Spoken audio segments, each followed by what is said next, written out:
చేరుతుందా వేట సాగాలి కాదా ఓడితే జాలి చూపేన కాలం కాల రాసేసి పోదా అంతము సొంతము పంతమే వీడను మందలో పందలా ఉండను బీరు వల్లే పారిపోను రేయి ఒళ్ళో దూరిపోను.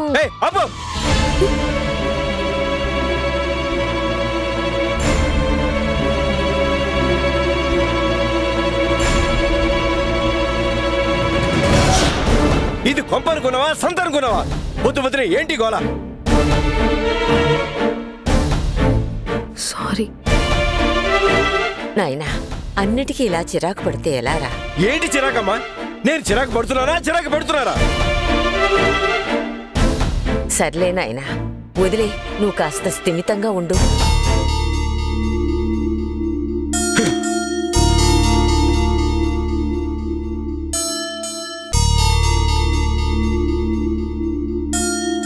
రమణి, నువ్వుల నూనె ఇలా తీసుకురా. అబ్బాయి కళ్ళు చూడు ఎంత ఎర్రబడిపోయి ఉన్నాయో. నిద్ర లేక ఆలోచించి ఆలోచించి ఒళ్ళు బాగా వేడి చేసినట్టుంది.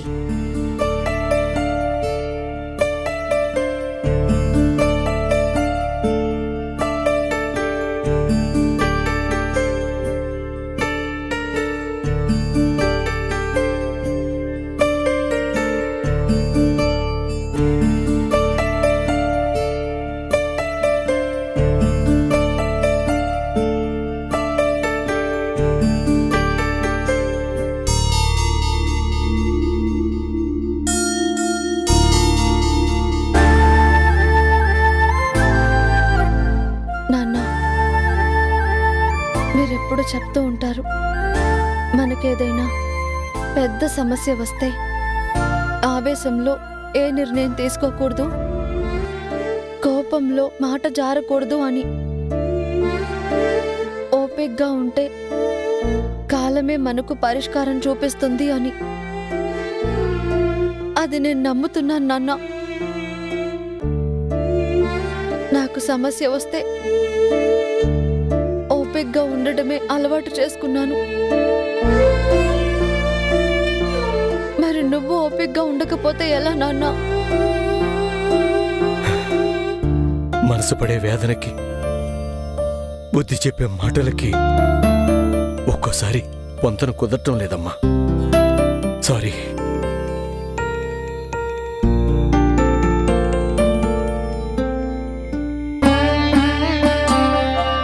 అసలెవ్వరితోనూ ఒక మాట కూడా పడకూడదని ఎంతో పద్ధతిగా ఉంటావు.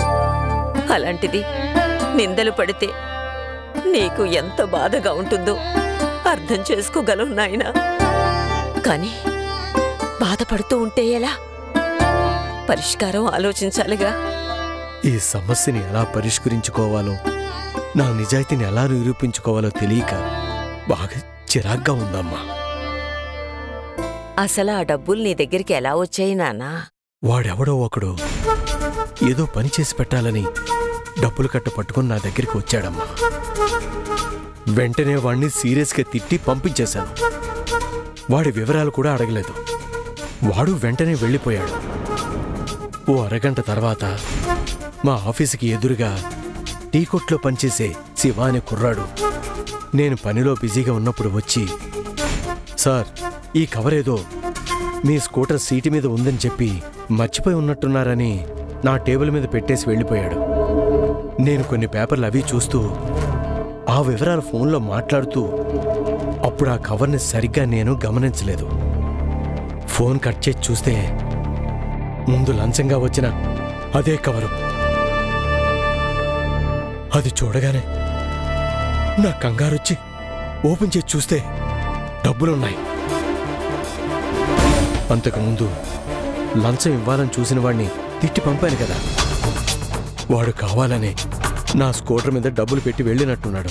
పాపం ఆ టీ షాపు కుర్రాడికి తెలియక అది తీసుకొచ్చి నా టేబుల్ మీద పెట్టి వెళ్ళాడు.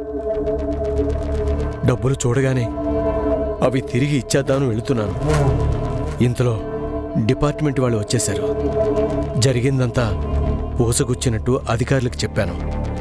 కానీ వాళ్ళు ఎంత చెప్పినా నమ్మటం లేదు.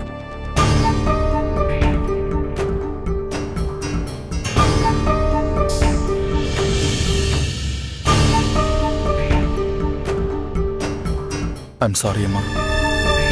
నువ్వు సారీ చెప్పడం ఏంటి నాన్నా? నువ్వేం తప్పు చేసావు? ఆ ఫ్యామిలీలో అమ్మాయిని నేను పెళ్లి చేసుకోవాలనుకున్నాను కనుకే నువ్వింత అవమానం ఫేస్ చేయాల్సి వచ్చింది. ఆఫ్టర్ ఆల్ ఆ పిల్ల. నందు ప్లీజ్, జరిగిపోయిన చెడు గురించి మనం మాట్లాడి ప్రయోజనం లేదు. జరగాల్సిన మంచి గురించి ఆలోచిద్దాం. అమ్మా, ఈ ప్రపంచంలో నేను గౌరవించే ఒకే ఒక్క స్త్రీ నువ్వు. నీకంటే నాకేది గొప్ప కాదు. ఆ ఇంటి నుంచి ఓ అమ్మాయి ఈ ఇంటి కోడలవ్వడం కరెక్ట్ కాదు. క్యాన్సిల్ చేసుకుందాం. లేదు నాన్నా, తప్పు. నీ జీవితం కంటే నాకేది పెద్దది కాదు.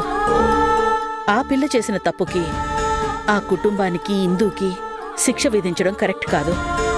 నువ్వివన్నీ మర్చిపో. నువ్వు ఎంత గొప్పదానివో తెలుసా?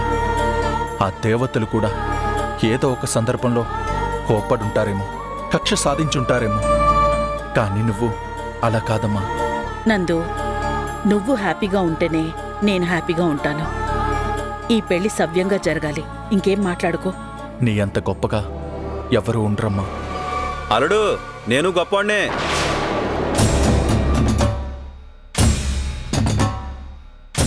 సడన్ గా ఊడిపడ్డావేంటి మావా? నువ్వు మాత్రం నాకు చెప్పి పెళ్లి కుదుర్చుకున్నావు అల్లుడు. ఏరా, ఎందుకొచ్చావు? బావా, నన్ను చూసిన ఆనందంలో మాట తడబడుతుందనుకుంటా.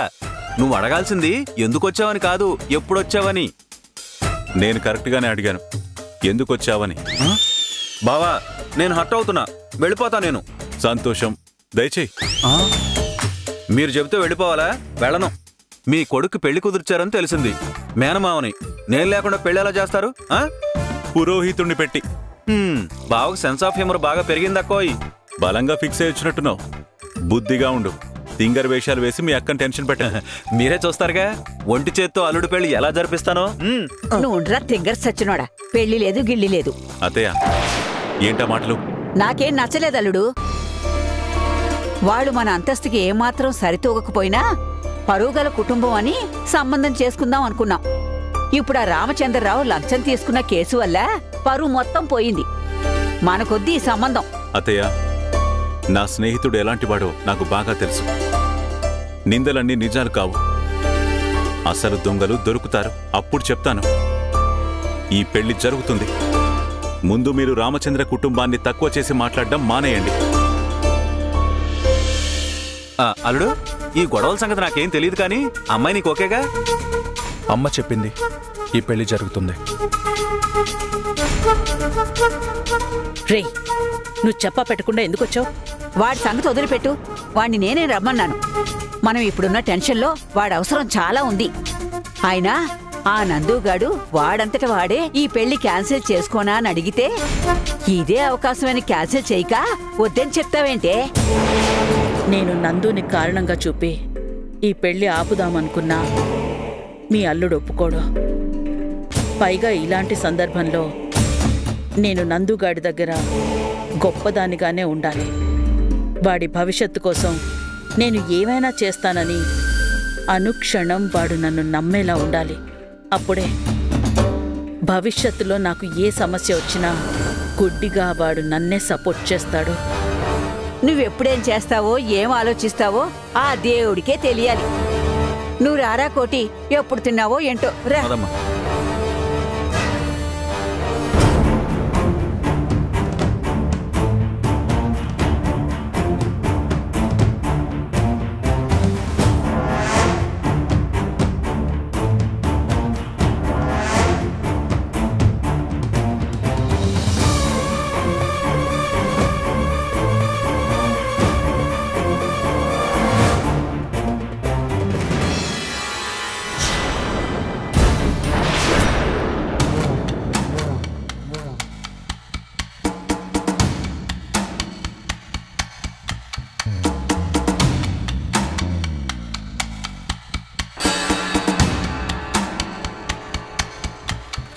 నువ్వేనా ఫోన్ చేసింది? నేనే. పనేంటి? పనిని బట్టి నా కమిషన్ ఉంటుంది. డబ్బులు ముందే ఇచ్చేయాలి. ఇస్తా. పనేంటో చెప్పు. కష్టమైన పనేం కాదు, నువ్వు నిజం చెప్పాలంతే. నిజం చెప్పాలా? దేని గురించి నువ్వు మాట్లాడేది? నిన్న రామచంద్రరావు గారికి డబ్బులు ఇవ్వమని చెప్పింది ఎవరు? రామచంద్రరావు గారికి డబ్బులు ఇవ్వమండం ఏంటి? ఏం మాట్లాడుతున్నావు నువ్వు? ఇదిగో, అసలే మైండ్ బాగా చిరాగ్గా ఉంది. బేసిక్గా చాలా వరకు నేను అన్నిటినీ ఈజీగా తీసుకుంటాను, కానీ మైండ్లో పురుగు కెలికిందనుకో నేనేం చేస్తానో నాకే తెలీదు. ఏంటి ఎక్స్ట్రా చేస్తున్నావు? ఆఫ్టర్ ఆల్ ఆడదానివి నువ్వు. అరే, నువ్వు నా బ్రెయిన్లో పురుగుని కెలికేస్తున్నావు. మంచిది కాదు చెప్తున్నా. ఏం చేస్తావే? కొడతావా? కొడతావా? మళ్ళీ కొడతావా అని అడుక్కురోయ్, గుబగుయ్యమంటది. ఏంటి గుయ్యమనేది?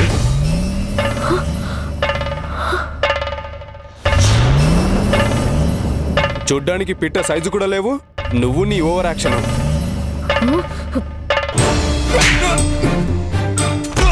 నా బ్రెయిన్ పురుగుని కెలకద్దురా అన్నాను, కెలికావు. నన్ను కొట్టావు, ఆడదాన్ని అని చులకనగా మాట్లాడావు. నేనంత తేలిగ్గా కనిపిస్తున్నానా నీకు? నన్నే కొడతావా? చచ్చావే నా చేతుల్లో.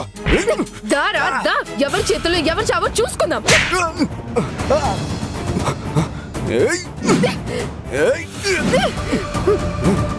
నీలాంటి వెదవలు ఎంతసేపు ఎవరు ఏమైపోయినా పర్లేదు, నీ ఆదాయానికి వస్తే చాలనుకొని బ్రతుకుతున్నట్టున్నావు. ఇవాళ నువ్వు నా చేతిలో ఖర్చైపోయావురా. నీ ఖాతా క్లోజ్. చెప్పు, చెప్పరా? ఎవరా నీకు మా నాన్న డబ్బులు ఇవ్వమని చెప్పింది? చెప్పు. నా చేతుల్లో చచ్చావు ఇవాళ.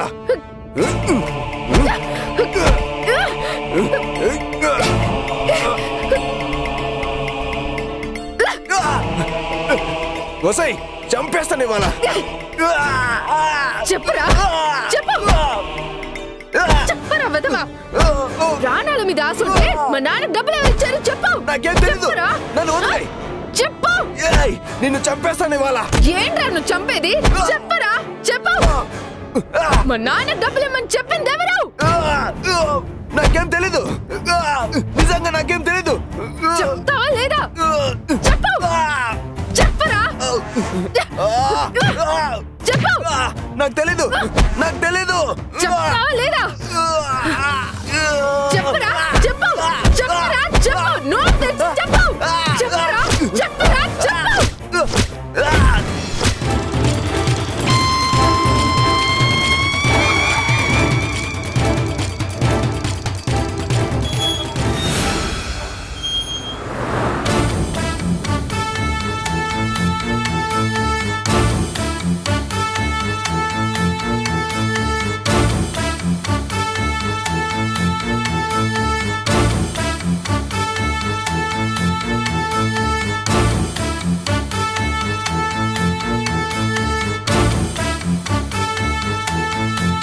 మావయ్య, మావయ్య.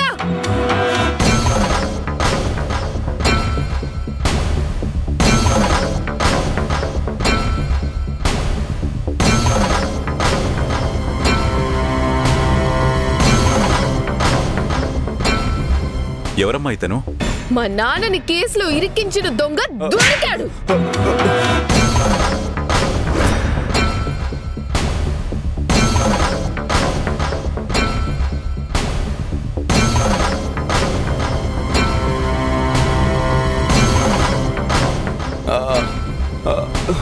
నిన్న మా నాన్నగారి ఆఫీస్కి వెళ్ళి డబ్బులు ఇచ్చింది వీడే, కానీ కుట్ర వెనుక అసలు సూత్రధారి వీడు కాదు.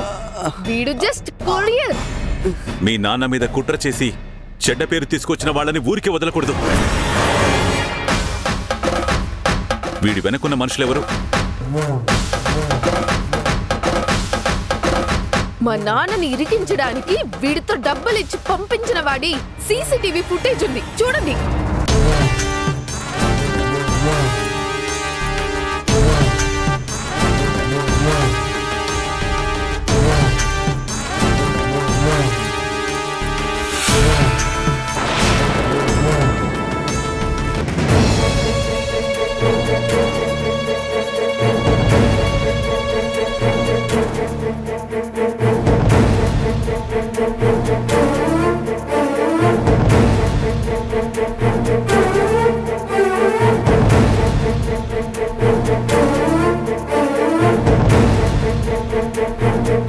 ఇందులో డబ్బులు ఇచ్చిన వాడి మొహం కనపడట్లేదు కదమ్మా.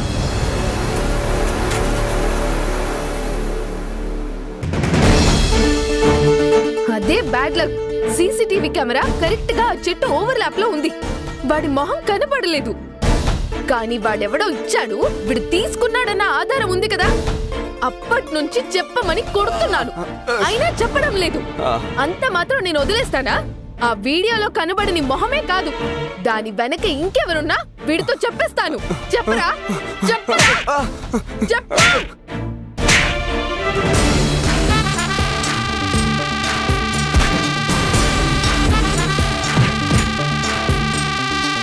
చెప్పరా చెప్పు.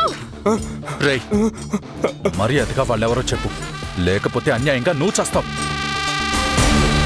సార్ నిజంగా నాకేం తెలియదు సార్. ఆ పని చేసి పెడితే డబ్బులు ఇస్తా అన్నారు. డబ్బు కోసం ఆశపడి చేశాను అంతే. తప్పుడు పనిచేసి ఆ దుర్మార్గుణ్ణి కాపాడడానికి ట్రై చేస్తున్నావా? చెప్పరా చెప్పు. సార్ సార్ సార్ సార్ చెప్పరా చెప్పరా. రేయ్, సార్ కొట్టకండి సార్, నిజంగా నాకేం తెలియదు సార్.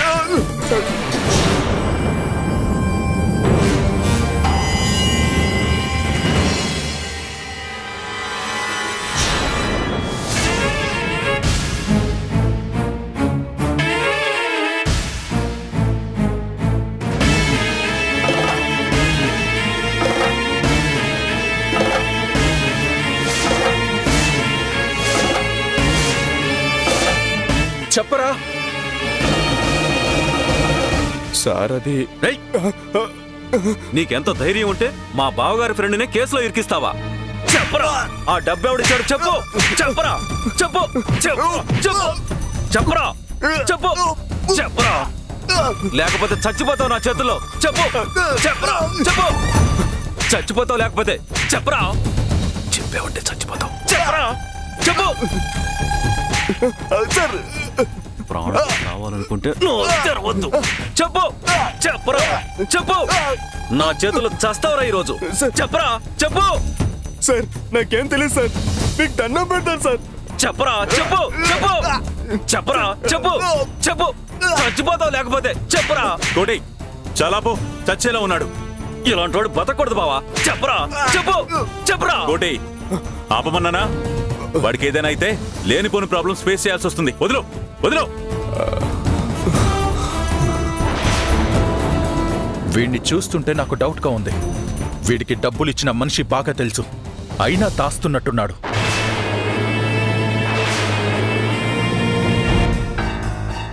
వీడికి కొంచెం హెవీ డోస్ ఇస్తే చెప్పేస్తాడు. చెప్పు చెప్పు చెప్పు. నందు, సార్ చాలు ఆపు. వాడు చేసింది క్షమించడం తప్పే, అందుకని మనం మృగాలు అవ్వక్కర్లేదు. నాకెందుకో వాడు చెప్తుంది నిజమేననిపిస్తోంది. లేకపోతే చచ్చేలా దెబ్బలు తిన్నా చెప్పకుండా ఎలా ఉంటాడు? పాపం వాడు కేవలం డబ్బులకు ఆశపడి ఎవరో ఏంటో తెలుసుకోకుండా ఆ పని చేసినట్టున్నాడు. ఎంత కొట్టినా వాడికి తెలియని నిజం చెప్పలేడు. నువ్వంటుంది కరెక్టే దేవకి. వీడికి ఆ మనిషి ఎవరో తెలీదు. నెక్స్ట్ ఏం చేయాలో చూద్దాం. మావయ్య, మా నాన్న ఏ తప్పు చేయలేదు. ఆయన్ని ట్రాప్ చేసి ఇరికించారనే ఈ వీడియో ఆధారంగా ఉంది. వీడి సాక్ష్యము ఉంది. నాకు కావాల్సింది మా నాన్నని నిర్దోషి అని నిరూపించడం, ఆయన నిజాయితీ అందరికీ తెలిసేలా చేయడం. ఈ లీగల్ ప్రొసీజర్స్ అన్ని నాకేం తెలీదు, మీరే హెల్ప్ చేయాలి. అందుకే వీడిని ఇక్కడికి తీసుకొచ్చాను. మన లాయర్ ఉన్నాడమ్మా, అంతా నేను చూసుకుంటాను. పద. రారా.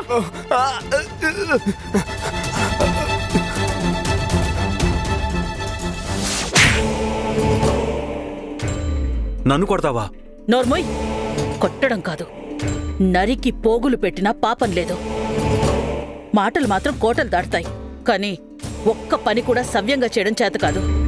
అదృష్టం బావుండి ఆ వీడియోలో నీ మొహం కనపడలేదు కాబట్టి సరిపోయింది. లేకపోతే నీ మొహంతో పాటు నా నిజస్వరూపం కూడా బయటపడేది. నేనేమైనా కలగానా? అక్కడ సీసీటీవీలో రికార్డ్ అవుతుంది. అరే, ఆ రికార్డ్ అయిన దాన్ని ఆ పిల్ల సంపాదిస్తుందని. నోర్మై, మళ్ళీ సమర్థించుకుంటున్నావు. వెటకారంగా ఉందా నీకు? కలలు కండం కాదు, ఒక పని చేసేటప్పుడు కోటి కళ్లతో చూడాలి. పేరు మాత్రం కోటి, పుణ్యకోటి. ఎవరికి ఏం పుణ్యం?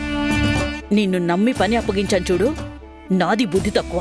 దేవకి వాడినలా అనకే. వాడేమైనా కావాలని చేశాడా? అమ్మా మాట్లాడుకో, తల్లివని కూడా చూడను. అసలేం మాట్లాడేవరా? తమ్ముడు తమ్ముడే, పేకాట పేకాటేనా? ఇప్పుడు నువ్వు చేసిన ఘనకార్యానికి నేను కట్టిన కోట పేక ముక్కల్లా కూలిపోయేది. పెద్ద వీరుడ్లాగా పనైపోతుంది అన్నావు. ఏమైంది?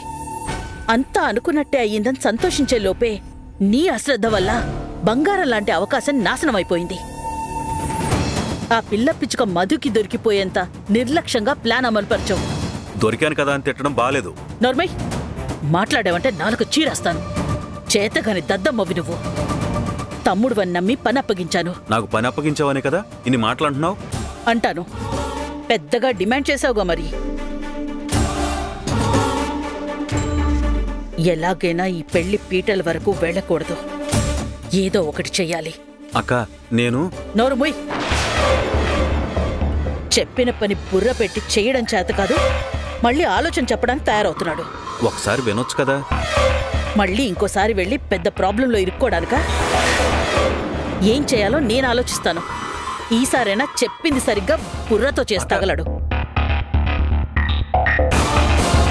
ఏంటమ్మా నన్ను తిడుతుంది కొడుతుంది? సరిపోయింది. రోలొచ్చి మధ్యలతో మొరపెట్టుకున్నట్టుంది. అంటే ఆ నేనేదో ఇక్కడ తెగ సుఖపడిపోతున్నాననుకుంటున్నావా?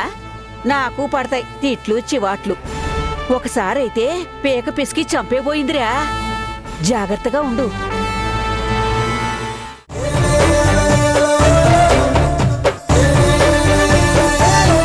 చిన్నపిల్ల క్షమించేయాలనిపించడం లేదు. నువ్వు చిన్నపిల్లవా? పొగరుపోతువి.